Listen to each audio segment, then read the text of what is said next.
नमस्कार दोस्तों, प्रसन्न शिक्षा में स्वागत है आपको।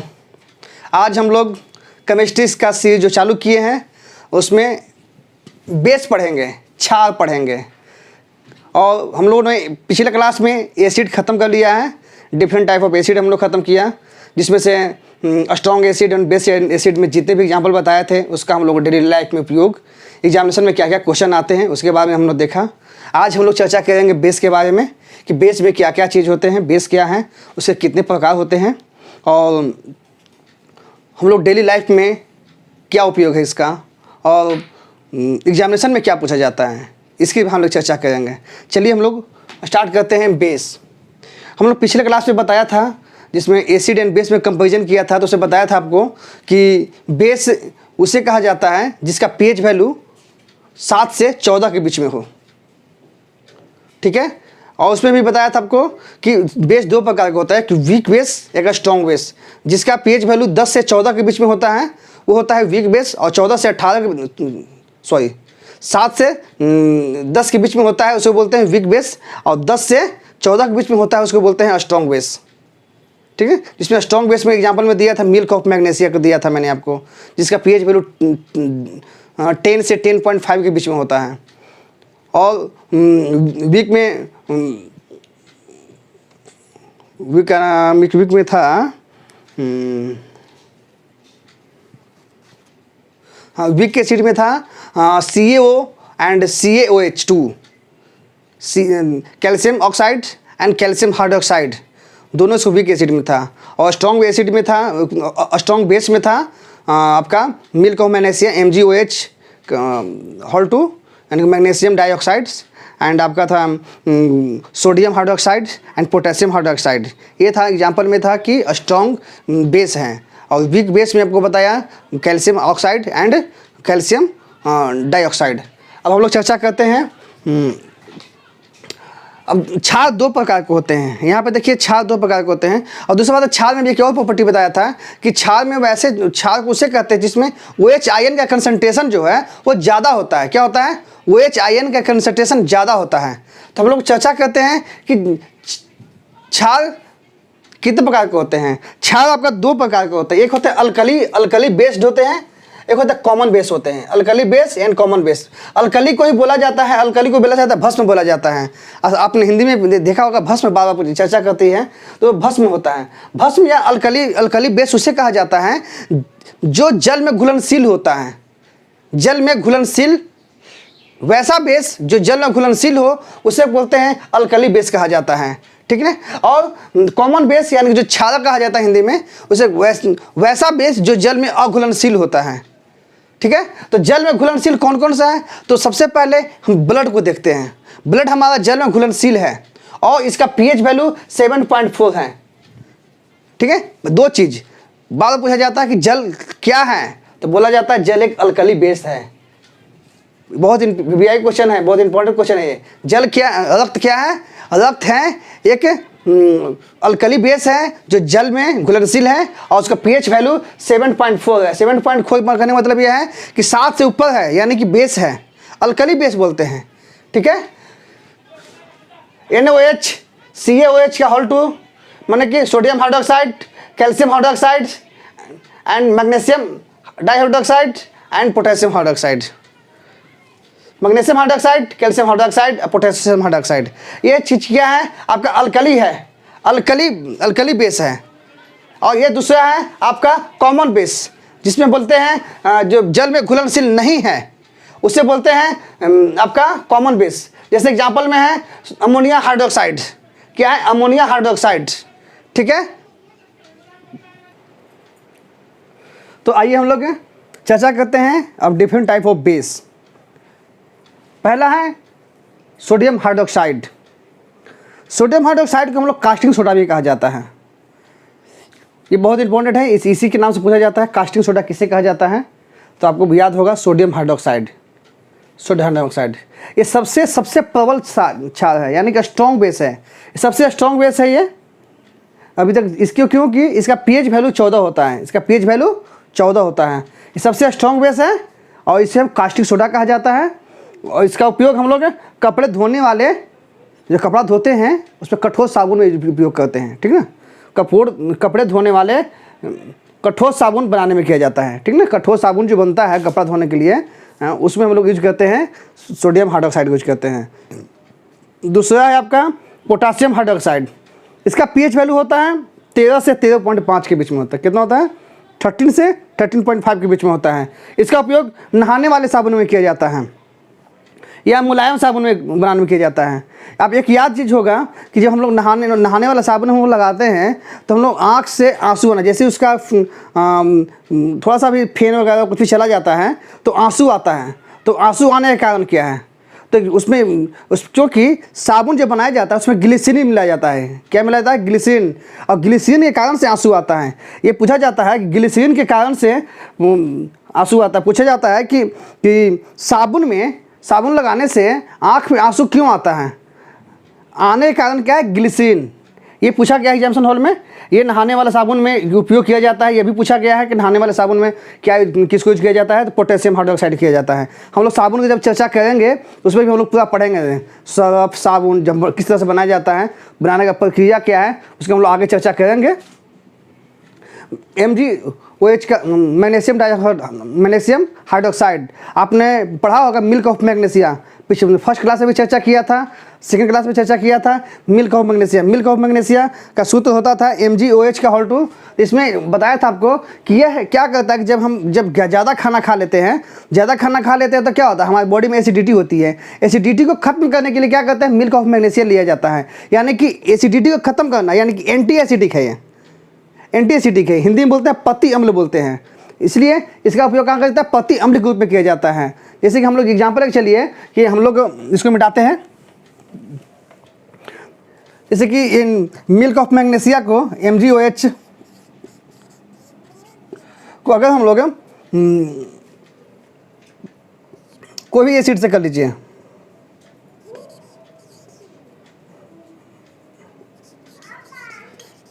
HCl से करते हैं तो MgCl2 प्लस H2O बनता है, ठीक है। यानी कि यहाँ पे क्या हो गया? ये भी स्ट्रॉन्ग बेस हो गया। ये स्ट्रॉन्ग बेस हो गया, ये स्ट्रॉन्ग एसिड हो गया।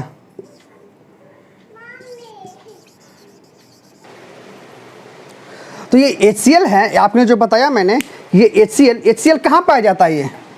यही हमारा पेट में पाया जाता है। जो हम स्टमक होता है पेट में होता है, पेट में पाया जाता है। ये जठर रस से पाया जाता है। कल आपने बताया था कि जठर रस में क्या क्या चीज़ पाया जाता है? एक पाया जाता है HCl पाया जाता है, एक हेरिन पाया जाता है, एक पेप्सिन पाया जाता है। ये 3 चीज़ पाया जाता है। इसमें HCl भी होता है।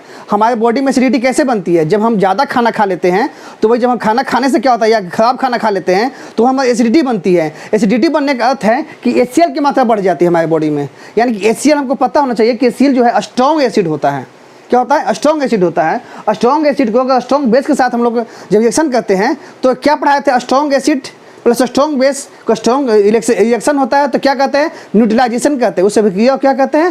न्यूट्रलाइजेशन, उदासीकरण कहा जाता है। और उदासीकरण का प्रोडक्ट क्या बनता है? साल्ट बनता है एंड वाटर बनता है। ये MgCl2 जो है एक तरह का साल्ट है, मैग्नीशियम क्लोराइड, जैसे सोडियम क्लोराइड होता है इधर से मैग्नीशियम क्लोराइड एंड वाटर बनता है। इस तरह से क्या होता है कि हमारे बॉडी में जो खाना हम लोग अनपच होता है, जैसे जिस कारण से एसिडिटी बन रही है, वो क्या करता है? खाना को वो वाटर के रूप में या साल्ट और नमक के वाटर के रूप में बाहर निकाल देता है।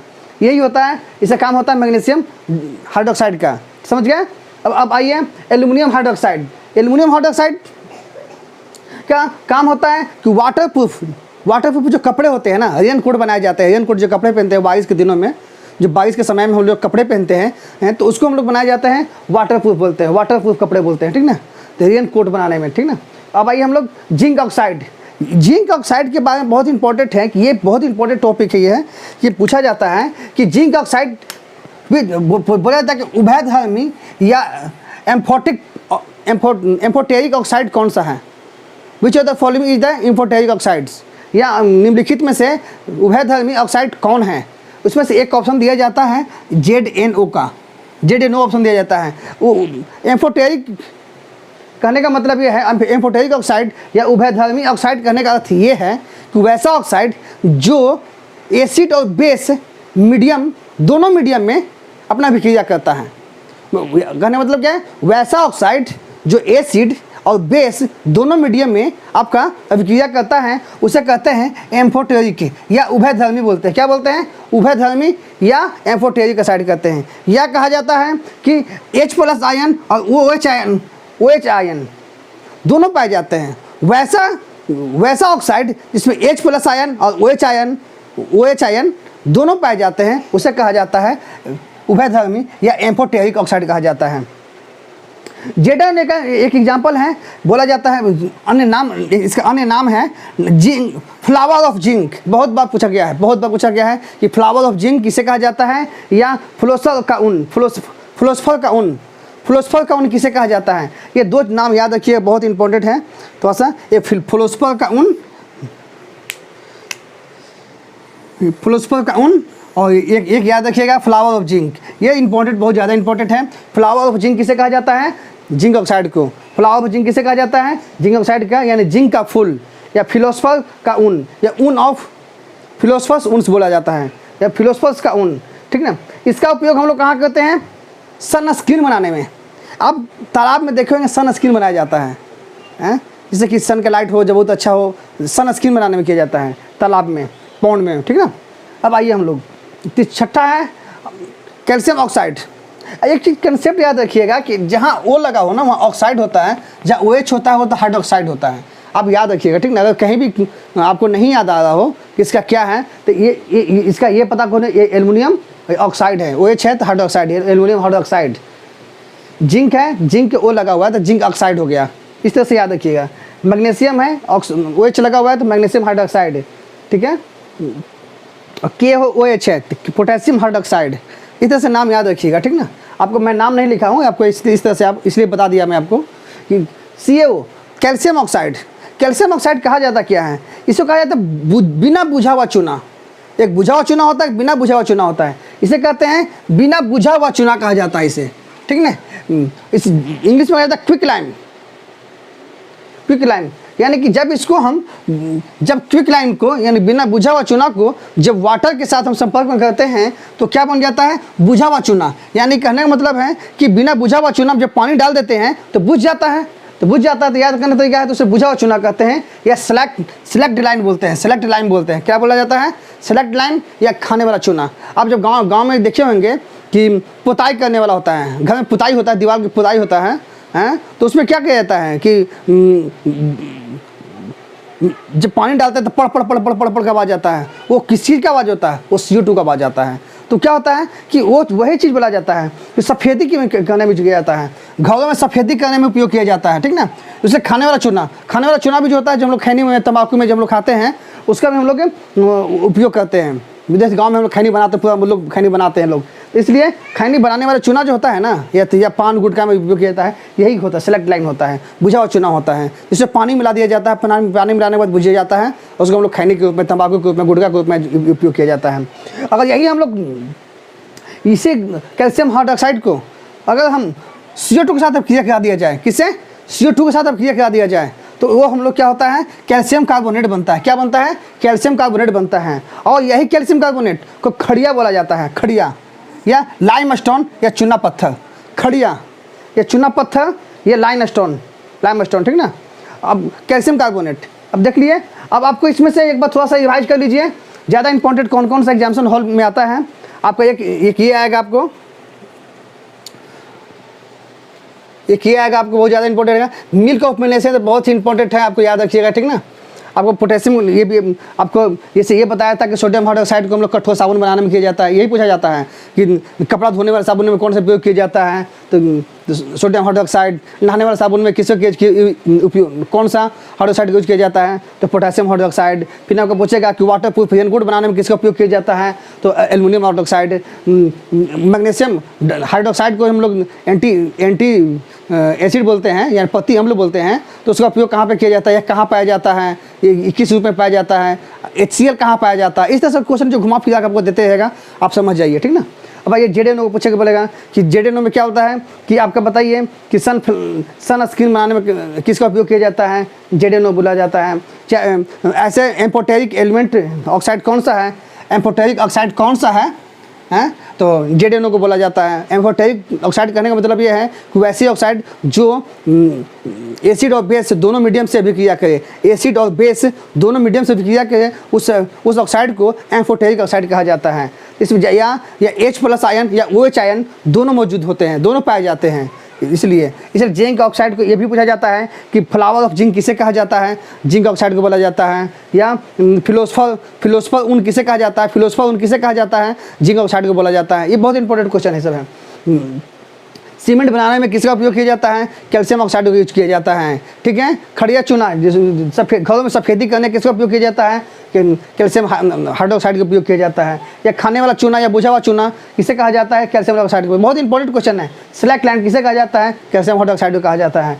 इस सब क्वेश्चन पूछा जाता है। फिर आपको पूछेगा कि कैल्शियम कार्बोनेट कैसे बनाया जाता है, या फिर कैल्शियम हाइड्रोक्साइड प्लस CO2 का अभिक्रिया करने पर कैल्शियम कार्बोनेट बनता है। इसका ये चूना पत्थर इसे कहा जाता है। चूना पत्थर का फॉर्मूला क्या होता है, तो CaCO3 कैल्शियम कार्बोनेट। ये लाइमस्टोन किसे कहा जाता है, CaCO3। इस तरह से क्वेश्चन बहुत ज़्यादा पूछे जाते हैं। आपसे अनुरोध है कि इस वीडियो को 2 या 3 बार जरूर देखें और आप नोट्स जरूर बनाएं, क्योंकि आपको लास्ट मोमेंट पर रिविजन करने में सुविधा होगी आपको। दोस्तों, ये वीडियो आपको कैसा लगा इसके लिए कमेंट्स बॉक्स में लिखिए, और इसके रिगार्डिंग और कोई टॉपिक छूट गया हो तो आप मुझे ज़रूर बताएं, तो कमेंट्स बॉक्स में तब बताएं। या जो टॉपिक आपको लगता है कि मुझे और ज़्यादा ज़रूरत है आपको, तो उस टॉपिक के नाम बताइए, मैं आपको ज़रूर बताऊंगा कि ये टॉपिक मुझे समझ में नहीं आ रहा, उस टॉपिक में आप वीडियो बना के दीजिए, तो मैं वीडियो बना के ज़रूर बताऊँगा आपको मैं। दोस्तों, अगर ये वीडियो बहुत अच्छा लगा हो तो आप वीडियो को लाइक करें, चैनल को सब्सक्राइब करें, एंड आगे आने वाले वीडियो की जानकारी के लिए बेल आइकन को प्रेस करें। धन्यवाद।